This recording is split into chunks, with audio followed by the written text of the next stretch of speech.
দাম্পত্য জীবনে শান্তি আসার জন্য স্ত্রীর অনেক কিছুকে হজম করা শিখতে হয় স্বামীর। নবী করিম সাল্লাল্লাহু আলাইহি ওয়াসাল্লাম জীবনে অনেক ঘটনা ঘটেছে।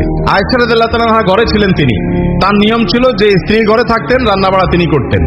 অন্য স্ত্রী এক বাটি খাবার দিয়ে একটা কাজের মেয়েকে পাঠাইছেন, খাদ্দামাকে কৃতদাসীকে পাঠিয়েছেন এক বাটি খাবার দিয়ে, তরকারি দিয়ে ধরেন।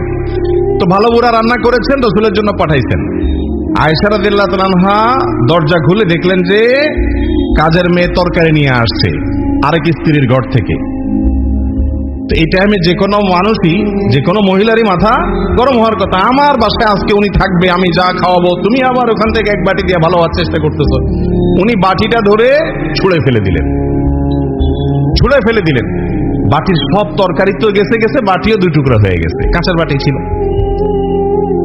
এই দৃশ্য নবী করিম সাল্লাল্লাহু আলাইহি ওয়াসাল্লাম দেখার পর উনি বাইরে হয়ে আসলেন, যা উঠান থেকে নিজের হাতে সে ভাঙা বাটিটা নিয়ে আসলেন।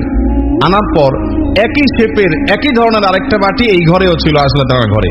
ওই খালি বাটিটা নিয়ে কাজের মেয়ের হাতে দিয়ে বললেন,